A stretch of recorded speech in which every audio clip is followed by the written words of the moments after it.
أعوذ بالله من نفسي ومن الشيطان اللعين الرجيم بسم الله الرحمن الرحيم وبه نستعين والصلاة والسلام على الأشرف الأنبياء والمرسلين سيدنا وحبيب قلوبنا وطبيب نفوسنا أبي القاسم محمد اللهم صل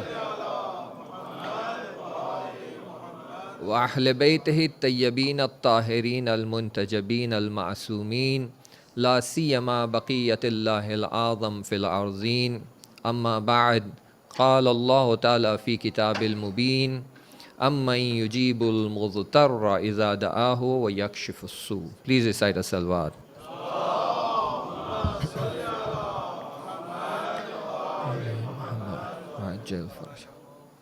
Dear brothers and sisters, I understand that today is the day of Arbaeen, and our hearts are grieving for Imam Hussein alayhi salam, and our hearts are grieving for Bibi Zainab salamullah alayha.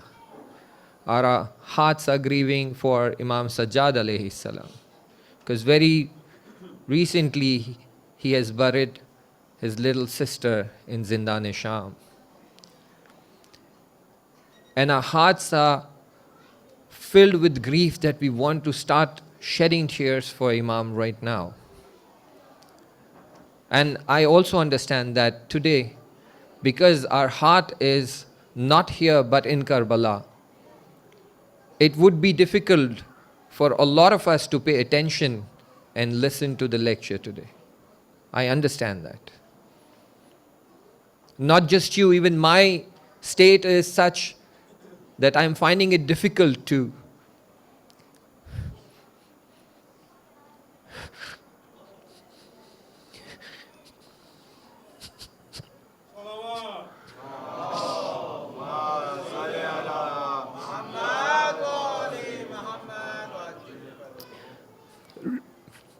recite Majlis today.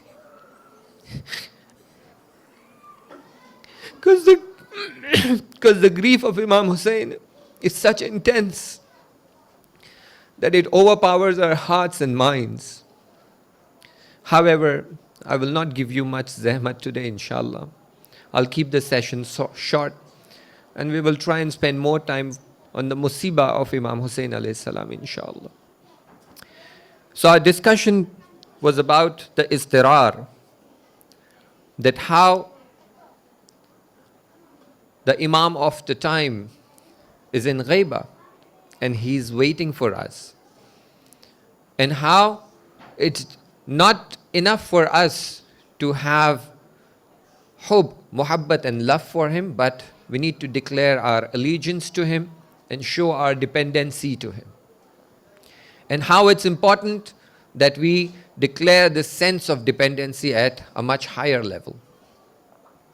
Let me give a very simple example here, and maybe that'll help us understand that when we talk about dependency, how it should affect me as a person.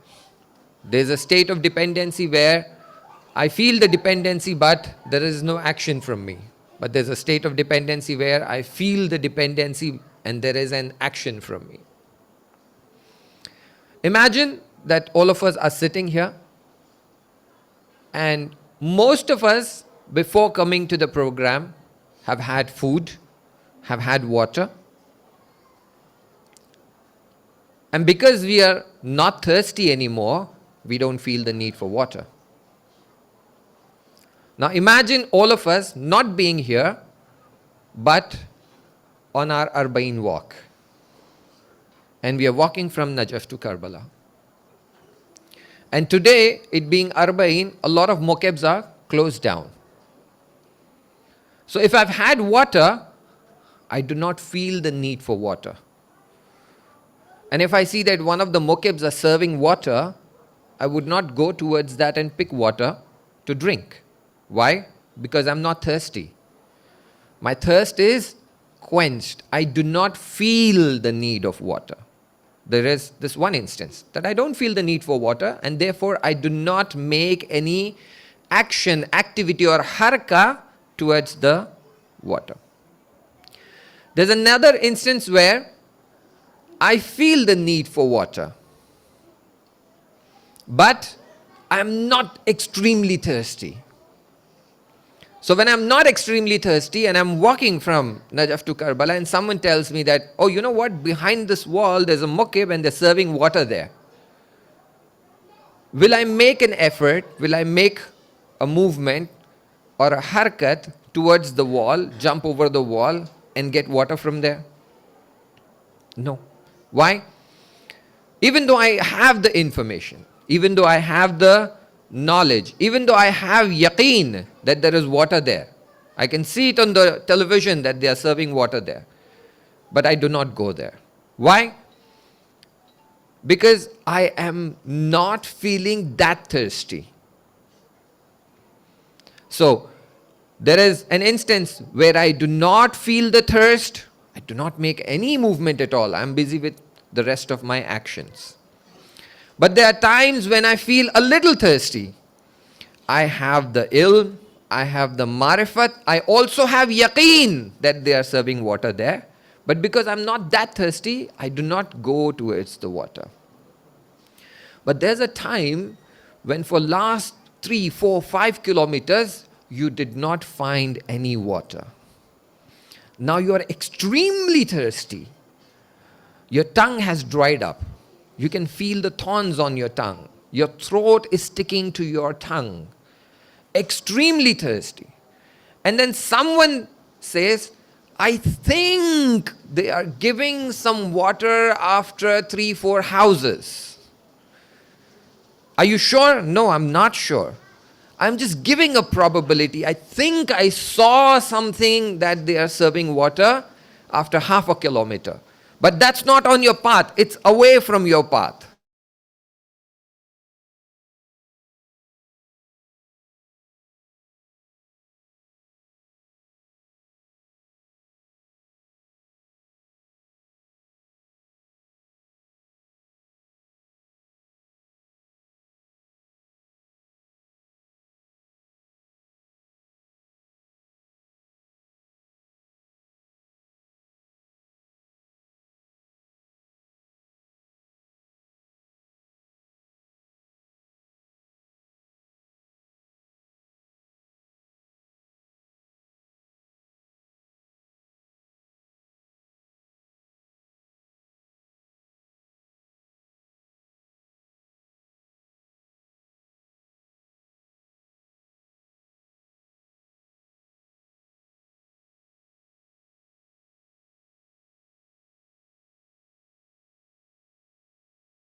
Want to meet the Imam of the time. The Imam of the time is alive and I don't get to meet him. So he says, I went to Hajj 20 times to meet the Imam of the time. And not just that, I would constantly go seeking him. When I reach there in Mecca, I would go around asking people that, do you know anyone from the family of Hassan-e-Askari? That is Imam Hassan-e-Askari alayhi salam. Any of his children, any family members, any brothers, sisters, cousins. I would actively go around seeking the family members of Imam Askari alayhi salam. I would actively go around seeking and looking in the camps and tents that were positioned around Mecca, because I wanted to meet the Imam of the time. Not 1 year, not 2 years, not 3 years, not a decade, that is 10 years, but 2 decades, 20 years consecutively. And when he gave up hope, and he realized that after 20 years of effort, I'm not able to meet the Imam of my time, on the 21st year, he gets upset and he says, this year I'm not going for Hajj. And when all his friends are packing and getting ready to go for Hajj, they ask him, Ali, what happened? Are you not coming for Hajj? You are a regular visitor of Hajj. For last 20 years, without missing, you've been coming for Hajj. What about this year? He says, this year I'm not coming. There's something that has kept me occupied. I have certain problems to solve. So this year I am not coming for Hajj. And remember, Hajj at that time was not like Hajj today, that 1 week before you get the visa, you book the tickets, you take the flight, and in 12 hours you are there. No. You need to plan 6 months before the season of the Hajj. You need to hire the camels, you need to hire the horses, you need to get your stuff ready, you need to pack them up, you need to buy them, you need to place orders, then have your camels ready. And then about 4 or 5 months before the season of Hajj, you make the movement towards Mecca. So, oh Ali, are you not coming for Hajj? No, this year I'm not coming for Hajj. Why? Because I have some assignments. But deep down in his heart, he was mayus. He was desperately looking for Imam and he couldn't find the Imam. So deep down he was hurt, he was disturbed. And the same night when he goes to sleep, he gets basharat. He's told that, Ali, this year also you should go to Hajj. Nothing else is told to him. Just this message. This year also you should go to Hajj. He says, fine. And then he starts packing up and his friends ask him, what happened? He says, I've changed my mind, I'm coming for Hajj. So he starts traveling with them and he reaches Mecca. He made sure that at the time of Hajj, he is in Mecca. After performing the wajib Hajj, he comes back to Khane Kaaba and he's sitting in one corner waiting that maybe Imam would come. Maybe he would greet me. Maybe I get an audience with the Imam of the time. Because I've been waiting for 20 years. Remember, this is the desperation we are talking about. 20 years he's been trying to meet the Imam of the time. Nothing happens. Day 1, nothing happens. Day 2, nothing happens. Day 3, now he starts doubting his dream. That maybe my dream was wrong. Maybe I presumed that someone is telling me in my dreams, go to Mecca. Maybe there was no such basharat to me. Maybe it's a mistake. Maybe this year again, I will go back empty-handed.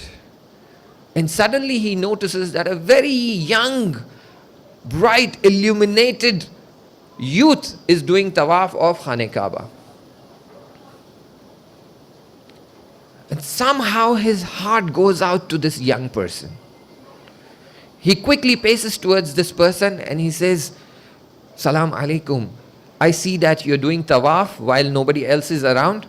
Somehow I felt that I should come and talk to you. So this young person says that, where are you from? I'm from X place. I said, oh, you're from that city. Do you know X, Y, and Z? Yes, I know them. They are very close to me. They are my friends. Unfortunately, so-and-so passed away. Says, oh, may Allah bless him. May Allah do rahmat on him. Then he says, do you know Ali ibn Mahziyar? He says, that's me. I'm Ali ibn Mahziyar. I'm here. He says, oh, you are Ali ibn Mahziyar. He says, I'm told that you were given some signs from Imam Askari alayhi salam. Do you carry those signs with you? He says, yes, I have those signs with me. He quickly pulls them out of his pocket, the ring of Imam Askari alayhi salam and some other signs. This young person looks at the signs in the hands of Ali ibn Mahziyar and immediately takes them and starts kissing and crying and shedding tears looking at the signs of the Imam of the time, Imam Askari alayhi salam. He says, may Allah bless you, Ali ibn Mahziyar. You are among those vigilant servants of Allah subhanahu wa ta'ala who've dedicated their life for Islam. And you've preserved the signs of Imam Askari alayhi salam.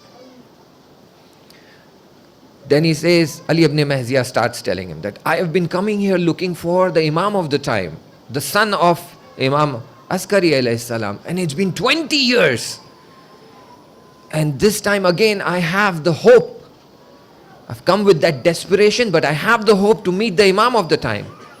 He says, inshallah, your hope will be fulfilled. Come, let me take you for the audience for the Imam of the time. Go, pack your bags, bid farewell to your friends, and come along with me. So Ali ibn Mahziyar quickly goes back, bids farewell to all his friends, packs up everything. He says, I'm going. He says, what about the Karwan?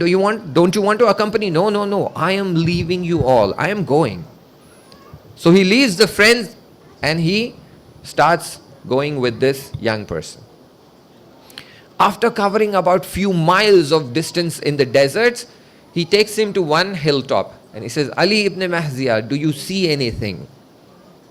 He says, yes, I see a tent there and there is bright illumination coming from that tent. He says, that is our destination. Come, Ali, let's go.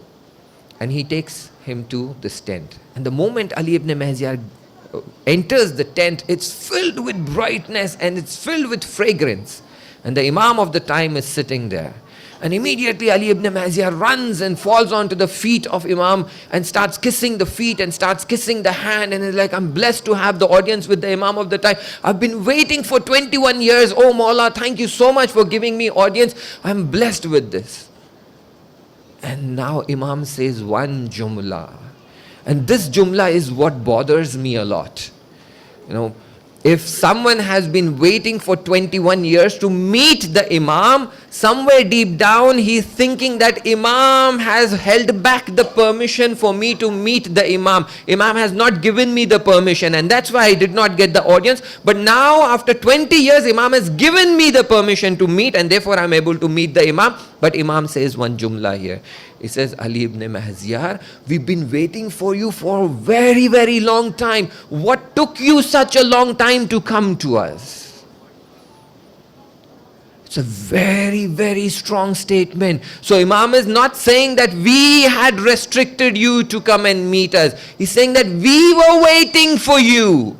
You were not waiting for me. I was waiting for you. Why did you not come earlier? And Ali ibn Mahziyar gets shocked. He says, Mawla, what are you saying? I've been desperately waiting for you. I've been waiting for the permission from you to come. Then Imam looks to the ground. He taps his hand on the ground and he says, no, Ali ibn Mahziyar. We've never stopped our mu'mineen to come and meet us and have audience with us. It is you all who have got attached to the dunya and you've got focused in increasing your mal. You've got focused in making your dunya better. You've got focused into increasing what is apparent and you've forgotten the batin and the core essence of your existence. So brothers and sisters, please understand that Imam has not put a restriction on us. Imam has not put a restriction that you can't have audience with me. Imam is saying that have audience with me. We're waiting for you. But unfortunately, you're distracted by the dunya. You're busy in collecting mal. You're busy in, there are multiple things that Imam talks about. So he says, you're busy in collecting mal. And the second point he mentions is you're making it hard for the people around you, particularly those who are destitute, those who are needy. You're not benevolent with them. You're not caring for them. You're not caring for the yateems. You're not caring for the widows. You're not caring for other mu'mineen who are struggling in their life. And the third point he talks about is that you have cut your ties with your sile raham. With your family members, you've cut your ties. And this is what is causing the veil between you and me. I have not put any veil and gap and walls between us. It is your amal, it's your niyat, it's your actions that is delaying it. Brothers and sisters, let me bring about a very essential point here. Was Ali ibn Mahziyar causing all these problems in the society? Was he the one who was causing pain to the yatim, not paying attention to the yatim and not giving due pay rate for the widows and others? Or was it the society? Was it Ali ibn Mahziyar after gathering mal? Was Ali ibn Mahziyar not doing Sile Raham? No. He was among the pious scholars. He was among the Orafa. He was among the ardent seeker of the Imam of the time. He would spend all his money to go for Hajj so that he can have audience with the Imam of the time. So what is Imam trying to tell us? That please understand, it's not the individual action that matters, it's the collective social action that matters. And that is building this veil for each other. So if I am doing sins, if I am not following, that is definitely building veils for me. But my actions is also building veils and distance for others. So sometimes we think that my actions are with me. I'm going to go to my grave and I have to answer for my actions and I have nothing to do with others. No. Islam is a social religion. And that's why we are reminded, I've mentioned this in my last lecture, that's why we are reminded 10 times a day, Iyaka na'abudu wa iyaka nasta'een. This na'abudu is a collective term. We all will worship thee alone. We all will seek help from thee alone. Meaning that I am not just responsible for myself, I'm responsible collectively at social level. And Imam is telling this very clearly, that you all are busy gathering the mal. You all are not doing Sile Raham. You all are doing this. And that is what is causing the veils. Ali ibn Mahziyar, we were waiting for you. So please understand that our actions are making Imam wait longer. Sometimes we are oblivious of the fact that my actions have no role to play. No. This I've mentioned many times earlier. That we need to be careful that and analyze and introspect that is it my actions that is actively contributing towards the delay of the zuhur. So I need to do introspect. And this is where this fundamental question comes in. That why am I not able to give up on my Guna and Masiyat? Why am I not able to quit all these things? I want to, but I'm not able to quit. Let me give you an example. A lot of you might have had little brothers or sisters. And we have our sisters, grown-up sisters, and we have our mothers, we have our spouses, we have our own children. Now imagine, I'm just taking an example. The intention is not to point out at anyone or anywhere. Imagine me, Sheikh Ali Hemani, is a chain smoker. And my wife tells me, dear, why don't you quit smoking? Will I quit smoking? Big question. Will I quit smoking? I will quit smoking if I truly love her. If my mother tells me, Ali, you lie a lot. Lying has become your regular habit. Why don't you quit lying? I would quit lying if I love my mother. If my father tells me that, Ali, you are backbiting a lot. You should control it. I will quit backbiting if I truly love my father. Because I know that by backbiting, I am hurting my father. By lying, I am hurting my mother. By smoking, I am hurting my spouse. By being angry, I am hurting my children. So when they tell me that, Baba, you're too angry, every time you keep scolding us, why don't you control your anger? If I truly love my daughter, I will try and control my anger. Are you getting the point? Why am I not able to quit my guna and sins? When Ahlul Bayt are constantly telling us, quit your guna, quit your sins, you will get audience with us, you will get closer to us. Allah subhanahu wa ta'ala is telling us, through the Holy Quran, through the Ahadith, Bibi Zainab is constantly pointing out, Imam Hussain alayhi salam is telling us. If you listen to the sermons of Imam Hussain alayhi salam, he says on the day of Ashura, that do you know why my words, the words of the Imam of the time are not having any impact on you? Because your stomachs are filled with haram. That means if I do not quit this, even the words of the Imam of the time will not have any impact on me. And if I truly love the Imam of my time, I would quit my guna. And you know what's the surprising fact? I'm sure all of you must have had been for ziyarat, either to Karbala or to Najaf or to Mashhad, to the doors of Imam Raza alayhi salam. And when we do ziyarah, our heart aches and we've been longing to meet the Imam Hussain alayhi salam or Imam Raza alayhi salam. We grab the zari, we cry, we shed tears, we thank the Imam saying that, oh Mawla, thank you for inviting us. I know that only those who are invited get the audience, they come here and do your ziyarah. I'm so blessed that you gave me the opportunity to come and do your ziyarah. Mawla, right here, right now, under this tomb, I hold on to your zari and I am making a promise to you that I will quit sinning.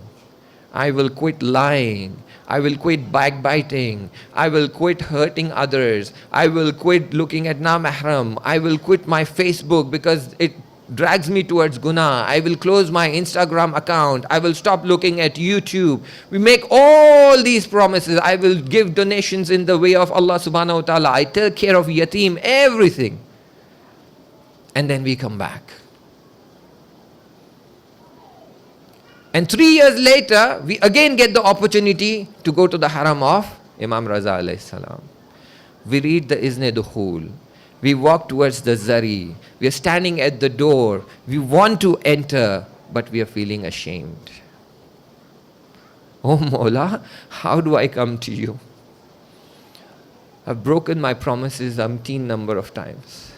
I have sinned so much. I promised you that I won't sin, but I have sinned.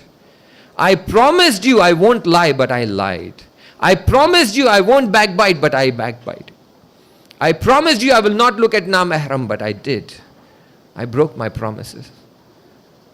Then we beg. And we say, oh Mawla, I know I am a sinner, but still accept me as your Zair. Forgive me my mistakes and take me into your arms. And what does the Imam do? What does Imam Hussain alayhi salam say? He says, you are my Zair. You've regretted. You are repenting. I'll take you into my arms. Even though you've let go of me. For 3 years, you've never thought about me. You were oblivious about me. Now that you are here at the door, you're talking to me and thinking about me. But in these 3 years, you barely spoke to me. But still, if you let go of me, I will not let go of you. Why? Because my love for you is far, far more intense than your love for me. Please understand this reality. So the love of Imam Zamana, Ajjalallahu Ta'ala Farajahu Sharif, Allahumma Muhammad wa ali Muhammad, is far, far, far more intense than our love for him. Even though we are oblivious of him, he will never let go of us. Because he knows that if I leave him, he will go astray and he will continue on the path of sinning and eventually he will earn Jahannam for himself. And therefore, even though he's left my daman, I will not leave his hands. So Imam is holding on to our hands and he's saying that I want your audience, come, I am waiting for you. Meaning that I am not in ghaiba. You are in ghaiba. You have put yourself behind the veils. You have gone behind the veils and put yourself in ghaibah. I am available and I'm waiting for you. So intizar is not just from our side. Intizar is happening from the Imam's side. And that's why if we are also at the intizar level, then we will never get the audience from the Imam. We need to move from intizar to emergency and to the desperation level. It is only then we will have the true audience of the Imam of the time. Remember the story where last night Maulana mentioned about this young son who used to carry the mother and the father to the haram of Imam Hussain alayhi salam, and when he had no one left, he turned towards the Imam and Imam says, I am there for you. You are desperate, there's no one for you. When you are left with no one else, there is no hope, then the Imam is there for you. So we need to reach that state of desperation. And that is the only way for our salvation and connection with the Imam of the time. Brothers and sisters, today is day of Arbaeen. The air in Karbala smells the fragrance of Imam Hussain alayhi salam. The air in Karbala echoes the slogans of Labbaik Ya Hussain. The air in Karbala, the Bainul Haramain is filled with the mu'mineen who were like Safa and Marwa, moving between the haram of Hazrat Abbas alayhi salam and going for the ziyarat of Imam Hussain alayhi salam. They come back to Hazrat Abbas, they take izn from Janabe Abbas that, oh Mawla, we would like to go for ziyarat of your brother. And then they go and do ziyarat of Imam Hussain alayhi salam. And then they say, oh Mawla, your brother Abbas has sacrificed himself for you and he's been the most loyal. Let us be like Abbas for you. Bless us the opportunity to be like Abbas. They go back to the haram of Hazrat Abbas and pray to Abbas and treat us, do our tarbiyat to be like you for the Imam of the time. The Imam of the time is Tanha. He is alone. There is no Abbas for the Imam of the time. Let us be the Abbas for the Imam of the time. Brothers and sisters, the Zawar are being taken care of. They're being served water. They're being served food. And after walking from Najaf to Karbala, those who are tired, they are made to sit on the sofa and people massage their feet. And there are fans with water mist so that the heat of the Karbala does not bother them. Brothers and sisters, this is one qafila that has gone from Najaf to Karbala. But there was one qafila that was going from Karbala to Kufa. No one was serving them water. No one was giving them food. No one was taking care of them and massaging their feet. No one was turning on the fans to blow cold air for them. No one was covering their heads with the chadar. Rather, every time they would feel tired and sit down, the lion would step up with a hunter and a whip and start whipping the women folk and the children and the young people. Brothers and sisters, this caravan had very tough time walking from Karbala, from Najaf to Karbala. Brothers and sisters, it is narrated that when this caravan reached Medina, Bashir gathered everyone and he started narrating the incident of Karbala and telling them what has transpired in Karbala, how the Ashab were martyred, how Janab Ali Akbar was martyred, how the enemy attacked and torn the body of Janab Ali Akbar. There were so many wounds that Imam Hussain alayhi salam fell to the ground crying, Irban, Irba. The man Bashir narrates how Janab Qasim's body was trampled by the hoofs of the horses. How Janab Ali Asghar was was hit by the arrow when they seeked water for him. Ummul Baneen was there. Janabe Ummul Baneen says, Bashir, what are you talking about? He says, yes, Habibi, you don't know. The chadar of Zainab was taken away. The hands were tied and they were made to walk from Najaf to Karbala, Kufa to Karbala. He says, Bashir, don't talk like this. You're worrying me.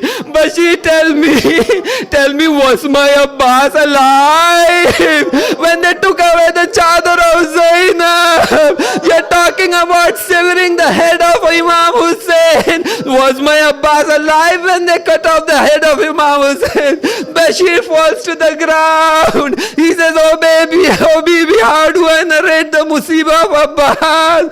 Janabe Abbas sacrificed himself for Imam Hussein alayhi salam. He went to get water for Janabe Sakina, but he was showered with the arrows. The mashk was torn, the water flew, and then the enemy stepped up, took a lance and hit on the head of Abbas.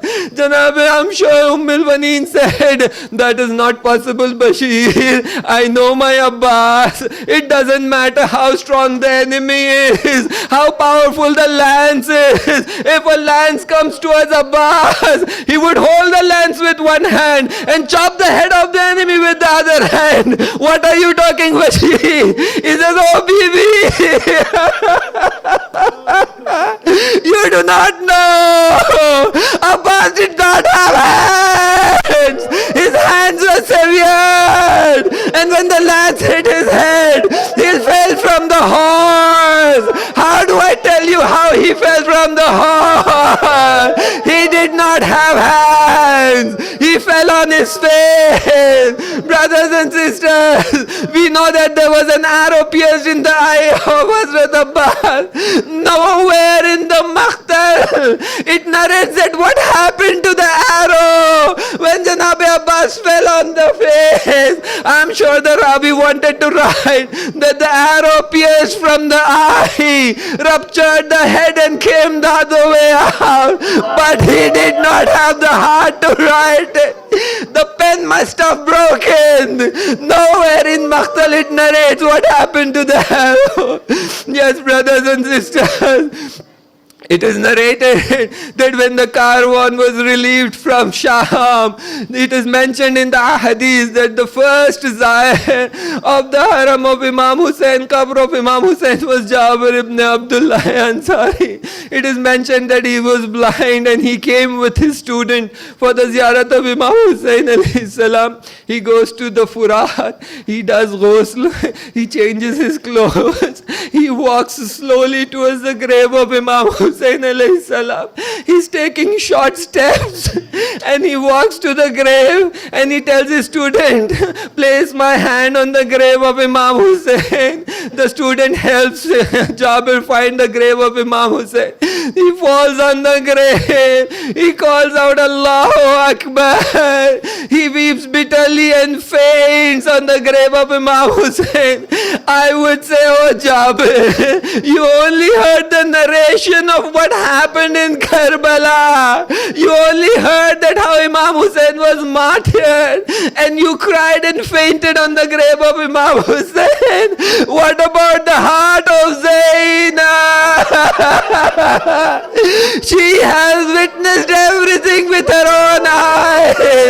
She was standing there until Zainabia. She was watching Shimr walk towards Hussein with a dagger in the hand. She said, Shimr, what do you want to do?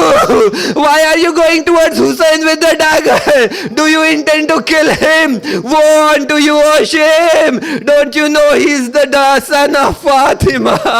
Shimr looks at Zainab. He looks at Bibi Zainab. There's anger and vengeance in his eyes. He says, Zainab, I am told that you love your brother a lot. I am told that you can't stay away from him even for a day. I'm told that your love is intense. I will show you what I will do to your brother. Watch now how I treat your brother. Shimr walks to Imam Hussain alayhi salam. He climbs on the chest of Imam Hussain alayhi salam. Brothers and sisters, it's difficult from here. He looks at Bibi Zainab and makes sure that the sister is watching the brother. He catches the beard of Imam Hussain alayhi salam. He lifts the head and he takes the dagger and raises the hand. It is mentioned in narrations that he hits the throat of Imam Hussain alayhi salam 13 times. Again and again. And he keeps looking at Bibi Zainab. Oh Zainab, are you watching? Look what I'm doing to Hussain. This is your beloved brother. He hits on the throat and finally severs the head of Hussain, catches with the head, turns it towards Zainab. Zainab, look, this is your beloved Hussain. This is what it is. Allah, lanatullah.